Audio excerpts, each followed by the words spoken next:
Hello everyone, good morning. আবারও একটা নতুন মিনি ব্লগ নিয়ে তোমাদের সামনে চলে আসলাম। এখন বাজে দুপুর 11:15, ঠিক আছে।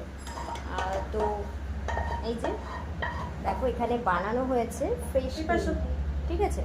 ফ্রেশ ক্রিম বানিয়ে নিয়েছে সুইটি।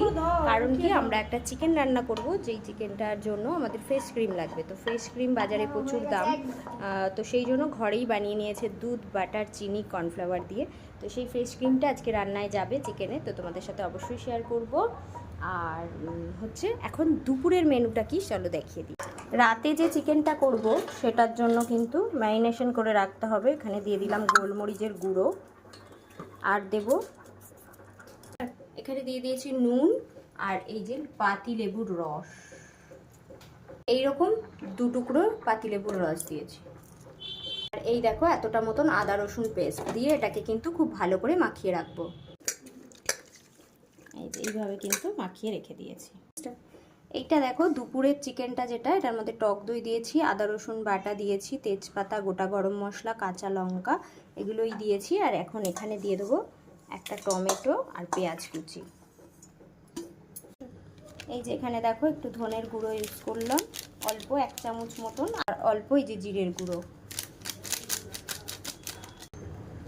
কাশ্মীরি লঙ্কার গুঁড়ো, গরম মশলা, শাহি গরম মশলার গুঁড়ো। এই দেখো এখানে আলুটা কিন্তু মাংসের নুন হলুদ দিয়ে সিদ্ধ করে নিয়েছি। মধ্যে অ্যাড করলাম সর্ষের তেল, বেশি করে অনেকটা সর্ষের তেল ইউজ করলাম একদম।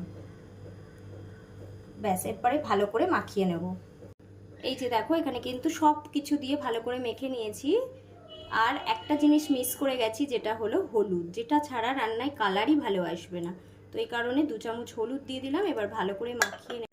তো এখানে দেখো পরিমাণ মতো নুনটাও দিয়ে দিলাম, কারণ যাতে আর আমার নুনটা না দিতে হয়।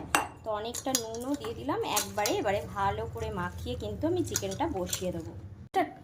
এই যে দেখো গ্যাস জ্বালিয়ে কিন্তু আমি এটা পুরো বসিয়ে দেবো, একদম এরকম ঢাকা চাপা দিয়ে। তো চিকেনটা পুরো রেডি হলে তোমাদের সাথে শেয়ার করব। এখানে দেখো শুকনো লঙ্কা, জিরে, গোটা গরম মশলা, আর হচ্ছে কাজু বাদাম। তো কাজু বাদাম আরেকটু এর মধ্যে অ্যাড করবো। তো এইটা কিন্তু ভালো করে ভেজে নেব।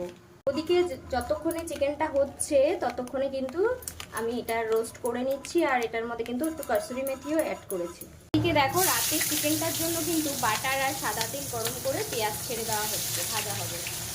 আর এইদিকে এই যে দুপুরের চিকেনটাও রেডি হচ্ছে। কিন্তু খুব ভালোভাবে চিকেনটা কষানো হয়ে গেছে। এরপরে কিন্তু এই ধামসা আলুটা দিয়ে দেবো, তাহলেই আমাদের ধামসা আলু দিয়ে দুপুরের চিকেন ভাত রেডি। তো চলো দেখা হচ্ছে আবার নেক্সট ভিডিওতে। টাটা।